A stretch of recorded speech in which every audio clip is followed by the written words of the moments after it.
ॐ अज्ञानतिमिरान्धस्य ज्ञानञ्जनशलाकया चक्षुरुन्मिलितं येन तस्मै श्रीगुरुवे नमः। ॐ नमो भगवते वासुदेवाय। ॐ नमो भगवते वासुदेवाय। ॐ नमो भगवते वासुदेवाय। श्रीमद् भागवतम दूसरा कैंटो 10वां अध्याय और 42वां श्लोक। तो चर्चा चल रही है विराट रूप ने कैसे कैसे अलग अलग अंग बनाए, और उसके बाद में हमने कुछ और चर्चाएं करी गुणों के बारे में, किस प्रकार हमारे अलग अलग गुण होते हैं और उन गुणों में हम लोग अलग अलग लोगों से अलग अलग परिस्थितियों से प्रभावित हो जाते हैं और उसी गुण में शामिल हो जाते हैं। इसलिए हमें भगवान से प्रार्थना करनी चाहिए कि इन गुणों से हमारा बचाव हो। फिर हमने ये भी सुना कि भगवान किस प्रकार से गंधर्व किन्नर वगैरह वगैरह सब के सोर्स हैं, जनक हैं। तो अब आगे सुनते हैं। स एवदं जगदाता भगवान धर्म रूप दृक् पुष्णाति स्थापयन विश्वम तीर्यंग नर सुरादिभि। वे भगवान ब्रह्मांड के सबके ब्रह्मांड में सबके पालक रूप में सृष्टि की स्थापना करके विभिन्न अवतारों में प्रकट होते हैं। सबके पालक हैं, अलग अलग अवतारों में आते हैं। भगवान इतने दयालु हैं कि कभी मछली बन के आ जाते हैं, कभी शूकर वृक्ष, जैसी जरूरत पड़ती है वैसे ही रूप भगवान इस संसार में उतारते हैं, भक्तों को आनंद भी देते हैं उन लीलाओं के माध्यम। भक्त लोग गाते रहते हैं उन अवतारों के बारे में। तो अलग अलग अवतारों में प्रकट होते हैं। मनुष्यों, मानवों, देवताओं में से समस्त बद्ध जीवों का उद्धार करते हैं। भगवान आते हैं याद दिलाने के लिए, मैं भी हूँ, मैं ही हूँ, देखो मुझे, ये देखो मेरी लीलाएं, ये देखियो मेरा ऐश्वर्य। क्योंकि संसार भी अट्रैक्ट कर रहा है ना अपनी ओर। पिक्चर के एक्टर एक्ट्रेसेस अपनी तरफ अट्रैक्ट कर रहे हैं। कई लोग सब कुछ छोड़ छाड़ के एक्टर एक्ट्रेसेस के घर के आसपास घर लेते हैं। हाँ, कि मेरा घर, पता है तेरे को, मेरा घर उस वाली एक्ट्रेस के सामने है। सवेरे सवेरे मैं 5 बजे से उठ जाता हूँ कि वो थोड़ी देर में आएगी, बालकनी में आएगी, ओ देख लिया देख लिया। बहुत सारे माया खींच रही है हम लोगों को अलग अलग तरीके से। तो भगवान हमें अपना रूप दिखाने, लीलाएं दिखाने आते हैं, और वो भी हमें अट्रैक्ट कर रहे हैं। वो इतने, अदरवाइज भगवान कह सकते हैं वो दुष्ट व्यक्ति क्या घटिया चीज़ों से अट्रैक्ट हो रहा है, लेकिन वो हमारे पिता है ना, तो हमें प्रेम है उन्हें, तो अलग अलग रूपों में आके हमें अट्रैक्ट करते हैं। और मूर्ख लोग हैं जो भगवान को भगवान नहीं मानते हैं फिर भी। तथा काला अग्निरुद्रात्मा यत शिष्टम इदम आत्मना समनिच्छत नियच्छति तत्काले धन घन अनीकम एव अनिलः। तत्पश्चात युग के अंत में भगवान स्वयं संहार करता रुद्र रूप में संपूर्ण सृष्टि का उसी तरह संहार करेंगे जिस प्रकार वायु बादलों को हटा देती है। तो बता रहे हैं कि भगवान स्वयं संहार करता रूप रुद्र का रूप में, यानी कि जो रुद्र का रूप है, जो हम देखते हैं कि शिव जी हैं जो संसार का संहार करते हैं, वो कोई और नहीं है, वो भगवान का ही रूप है, रुद्र रूप है। हमने सुना था कि ये जो ब्रह्मा विष्णु महेश हैं ये गुणा अवतार हैं, भगवान का गुण अवतार। सतोगुण में जो विष्णु है मेंटेन करते हैं, ब्रह्मा जी रजोगुण में क्रिएट करते हैं, और शिव जी तमोगुण में नष्ट करते हैं। तो श्री अंत में, युग के अंत में भगवान जो है संहार करता रुद्र के रूप में सृष्टि का संहार करेंगे। उसके बाद फिर से ब्रह्मा जी उसका अगले अपने कल्प में उसका सृजन करेंगे। इस प्रकार ये चलेगा।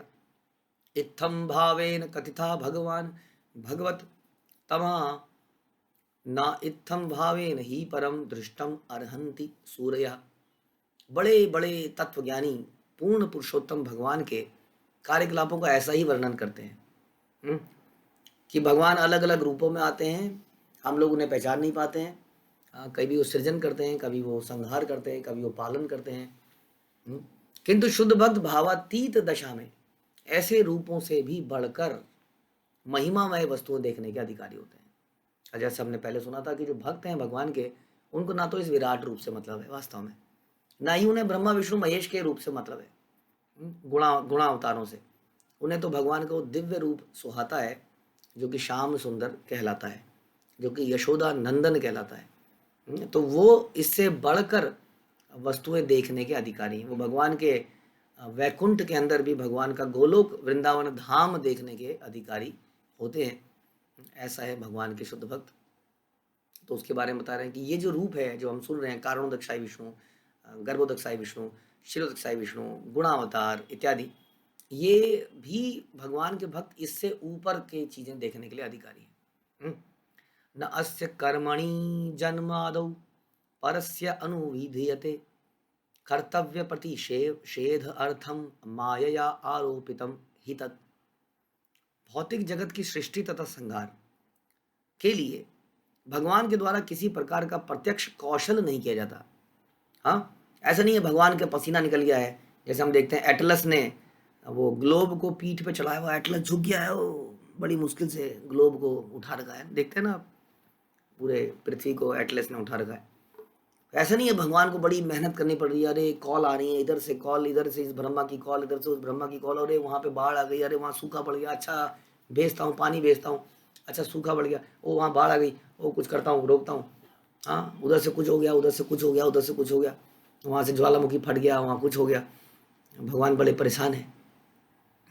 ऐसा नहीं है, क्योंकि भगवान की अनंत शक्तियाँ हैं। हाँ, वास्तव में भगवान तो अपने वृंदावन धाम में लीलाएं करते हैं। हाँ, और भगवान का एक छोटा सा अंश सारे संसार को मेंटेन कर लेता है। तो उनका प्रत्यक्ष हस्तक्षेप की आवश्यकता नहीं है। लेकिन फिर भी यहाँ बताया जा रहा है कि भगवान ने ये इंद्री को बनाया, उस इंद्री को बनाया, फिर ये किया, फिर वो किया। तो बता रहे हैं कि ये केवल इसको समझाने के लिए किया है कि ऐसा नहीं है कि सब कुछ ऑटोमेटिक हो रहा है। क्योंकि संसार के लोग कहते हैं सब कुछ ऑटोमेटिक हो रहा है। एक बहुत बड़ा विस्फोट हुआ, हाँ विस्फोट के बाद ये सुंदर पृथ्वी बन गई, सुंदर झरने बन गए, सुंदर तितलियां बन गई, सुंदर तोते बन गए, कबूतर बन गए, मोर बन गए, अपने आप तुक्के से। ऐसा हमारे साइंस साइंस हमारा ऐसा कहती है, ऐसा कहती है कि हम सब ने यही पढ़ा है।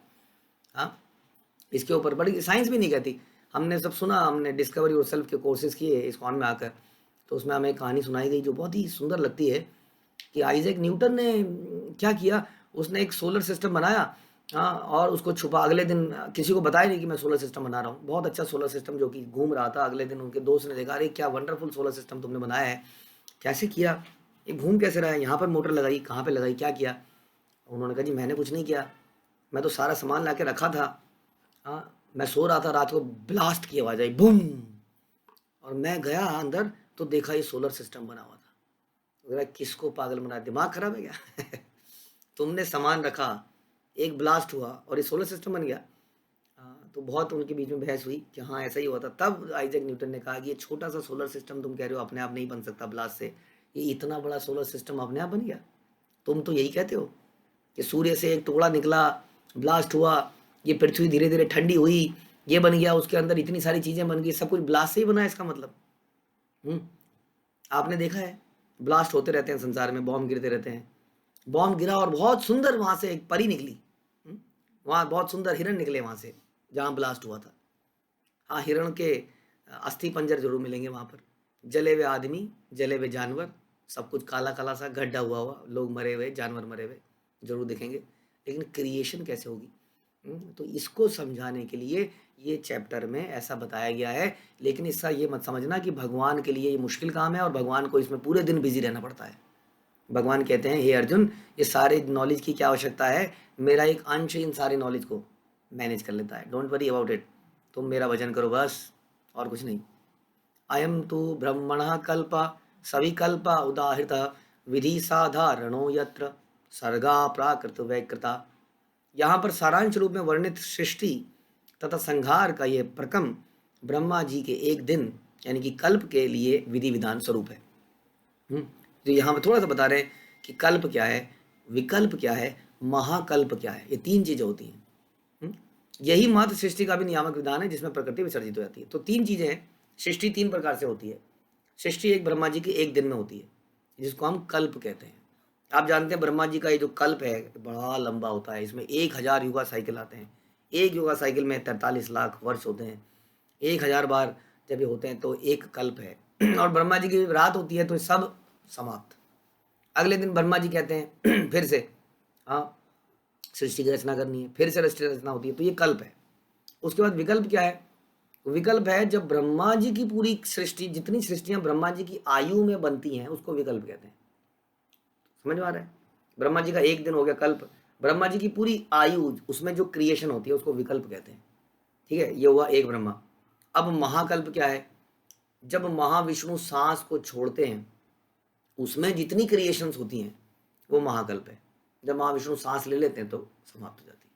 उसी तरह जब ब्रह्मा की आयु समाप्त होती है तो भी समाप्त हो जाती है। तो इस प्रकार प्रलय भी अलग अलग समय पर आती है, ब्रह्मा जी की रात्रि में, और ब्रह्मा जी की आयु समाप्त होने पर सृष्टि को जब महाविष्णु समाप्त करते हैं, पूरी सांस अंदर ले लेते हैं, महाकल्प, तो 3 बार स्थिति, 3 तरह से इस प्रकार क्रिएशन होती है, 3 तरह से इसका डिस्ट्रक्शन भी होता है।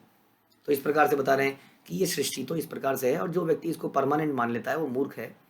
हाँ, उसको समझना पड़ेगा कि इसका कोई पर्पस है। परिणामम च कालस्य कल्प लक्षण विग्रहम यथा पुरुस्तात व्याख्यास्य पाद्यम कल्पम अथो शृणु। हे राजन, आगे चलकर मैं बताऊंगा इसके बारे में डिटेल में, स्थूल तथा सूक्ष्म रूपों की माप बताऊंगा, उसके विशेष लक्षणों के बारे में बताऊंगा, किंतु इस समय मैं तुम्हें पाद्म कल्प के विषय में बताना चाहता हूँ। अब कल्प मैंने बताया आपको, व्हाट इज कल्प, ब्रह्मा जी का एक दिन जिसमें सृष्टि होती है, कल्प है।